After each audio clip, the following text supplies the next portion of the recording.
Bharatiya Janata party कभी मुस्लिम विरोधी थी ही नहीं।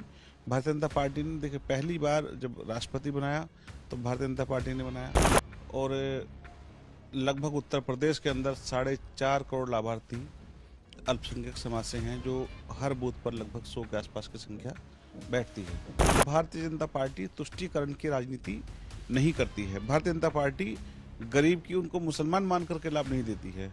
भारतीय जनता पार्टी 135 करोड़ लोगों की चिंता करती है। उत्तर प्रदेश में होने वाले निकाय चुनाव में इस बार बीजेपी हर वार्ड पे अपना प्रत्याशी उतारने की तैयारी में है और यही नहीं, इस बार प्रत्याशियों में अल्पसंख्यक समाज के प्रत्याशियों को भी बड़ी संख्या में उतारे जाने की बात खुद प्रदेश अध्यक्ष ने कही है। लेकिन बीजेपी की क्या तैयारी है और किस तरीके से अल्पसंख्यक समाज को लगातार अलग अलग गतिविधियों के जरिए जोड़ रही बीजेपी निकाय चुनाव में क्या कुछ करने वाली है, इस पर बात करने के लिए हमारे साथ में उत्तर प्रदेश के अल्पसंख्यक मोर्चा के अध्यक्ष बासित अली साहब हैं।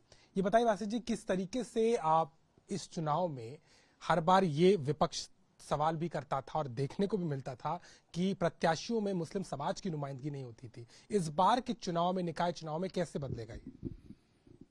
लगभग 1200 ऐसे वार्ड हैं उत्तर प्रदेश के अंदर जहां अल्पसंख्यक समाज निर्णायक भूमिका में है या अन्य कोई समाज नहीं है। तो वहाँ भारतीय जनता पार्टी ने तय किया है कि हम हर वार्ड पर, हर नगर पंचायत में और हर निकाय में और एक कैंडिडेट दे करके, भारतीय जनता पार्टी का सिंबल दे करके इस बार प्रत्याशी को लड़ाया जाएगा और जिताया जाएगा।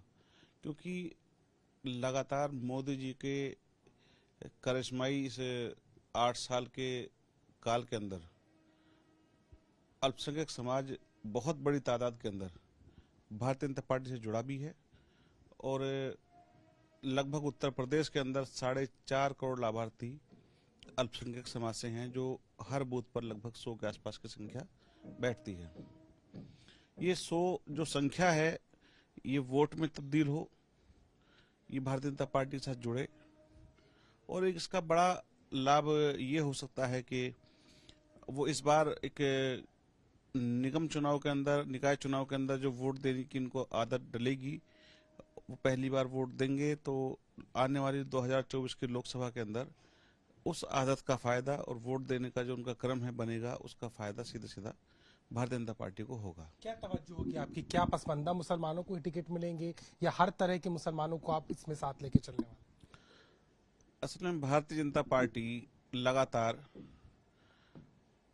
जो गरीब है, शोषित है, पीड़ित है, वंचित है, जो समाज में पीछे छूट गया है, उसी को पसमंदा कहा गया है और पार्टी उनकी चिंता, पंडित दीनदयाल उपाध्याय जी ने जब पथ अंत्योदय कहा और अंतिम व्यक्ति की चिंता के लिए कहा, एकात्म मानववाद की बात की, तो भारतीय जनता पार्टी आज दुनिया की सबसे बड़ी पार्टी उन्हीं की बताई राह पर चलकर है और आज उन्हीं लोगों का बड़ा समर्थन भारतीय जनता पार्टी को लगातार मिल रहा है और इसी की वजह से आज भारतीय जनता पार्टी लगातार चुनाव जीत भी रही है और लगातार जीत रही है। इस बार हम अपने जो प्रदेश अध्यक्ष हैं माननीय भूपेंद्र सिंह चौधरी जी के नेतृत्व के अंदर बड़ी तादाद के अंदर हम जीत कराएंगे और ऐसा उत्तर प्रदेश के अंदर पहली बार होगा कि एक पूरे देश के लिए एक ये पूरा देश देखेगा कि उत्तर प्रदेश के अंदर बड़ी तादाद के अंदर अल्पसंख्यक समाज के लोग भी जीत करके आए हैं। पसमानदा मुसलमानों को प्राथमिकता दी जाएगी?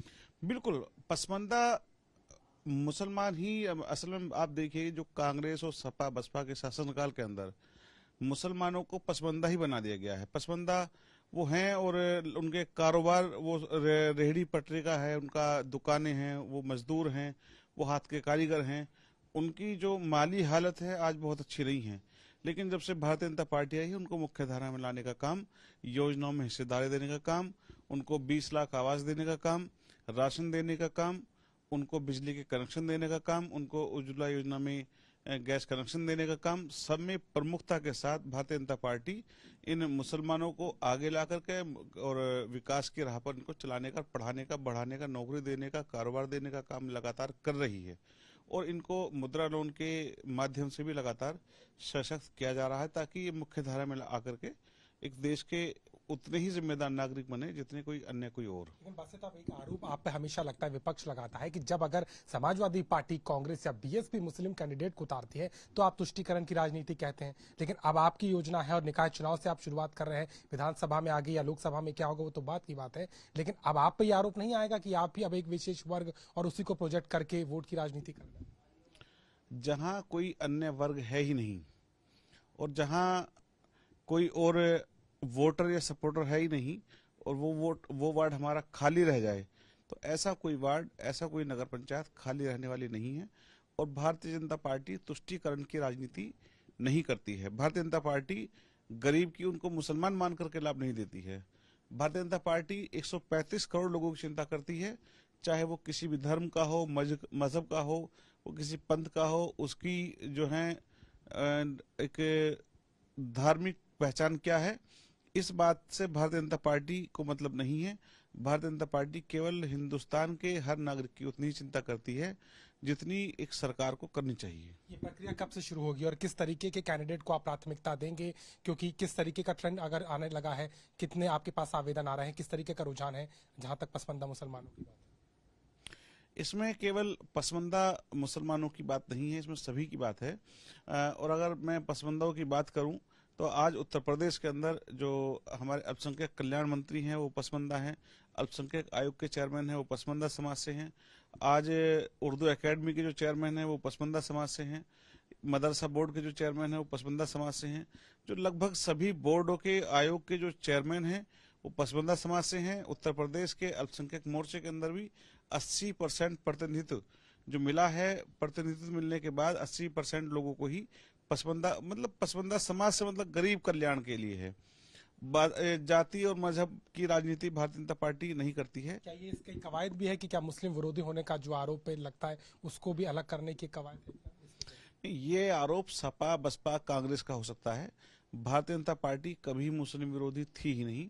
भारतीय जनता पार्टी ने देखिए पहली बार जब राष्ट्रपति बनाया तो भारतीय जनता पार्टी ने बनाया, और आज उत्तर प्रदेश के अंदर 3-3 एमएलसी हैं, वो भी भारतीय जनता पार्टी ने बनाए हैं। लेकिन ये तो आरोप दूसरी पार्टियां हमेशा लगाती रही है। आज योजनाओं में लगभग 30% की हिस्सेदारी भारतीय जनता पार्टी ने मुसलमानों को दी है। लेकिन जब समाजवादी पार्टी की हम बात करते हैं तो समाजवादी पार्टी की जब सरकार में 90% वोट मुसलमान समाजवादी पार्टी को दिया करता था तो 9% की हिस्सेदारी दिया करते थे। आज 8% मुसलमान भारतीय जनता पार्टी को वोट करता है तो भारतीय जनता पार्टी उनको 30% की हिस्सेदारी देती है। ये तो एक उजाले की ओर जाना है कि अंधेरी की ओर जाना है? आपको दंगों की राजनीति की तरफ जाना है कि विकास की राजनीति की तरफ जाना है? तय तो ये मुसलमानों को करना है, उनको अपना अच्छा और बुरा सोचना है। 5.5 करोड़ स्कॉलरशिप कि इस मोदी जी की सरकार के अंदर ही मिली है। 20 लाख आवास इस योगी जी की सरकार। विधानसभा चुनाव में सीधे तौर पर अखिलेश यादव के खाते में गया था और इस बार भी उम्मीद अखिलेश यादव भी ये करते हैं कि एक बार फिर उन्हें साथ मिलेगा। क्या ये रणनीति पर काम कर पाएगी? मुझे लगता है कि मुसलमान कई बार कोशिश करने के बाद अब वो राजनीति की हकीकत समझ चुका है कि सपा बसपा का पिटारा खाली है, उनसे उम्मीदें करना बेकार है। उम्मीद केवल भारतीय जनता पार्टी के साथ की जा सकती है। भारतीय जनता पार्टी के साथ चलकर ही मुसलमानों का विकास और मुसलमानों को मुख्यधारा में लाने का काम किया जा सकता है। इसके अलावा कोई और मुसलमानों के पास ना तो अभी कोई ऑप्शन है। और मैं समझता हूं कि खुले मन से अल्पसंख्यक समाज को भारतीय जनता पार्टी के साथ आना चाहिए और एक कार्यकर्ता के तौर पर, एक अच्छे नागरिक के तौर पर एक भारतीय जनता पार्टी को एक बार देखना चाहिए। साफ तौर पर इस पूरी कवायद को लेकर के बीजेपी ने जहां निकाय चुनाव की तैयारी कर ली है, अल्पसंख्यक समाज को जोड़ते हुए जहां पहले से ही तमाम कार्यक्रमों के जरिए मुख्य धारा में उन्हें लाने की बात को कहा जा रहा है, लेकिन वहीं निकाय चुनाव में इस बार 1200 से ज्यादा वार्ड्स में कहीं ना कहीं मुस्लिम प्रत्याशी दिखाई देंगे, जिसकी तैयारी भाजपा ने पूरे तरीके से उत्तर प्रदेश में कर ली है। लखनऊ से कैमरामैन संदीप के साथ अभिषेक मिश्रा, यूपी तक।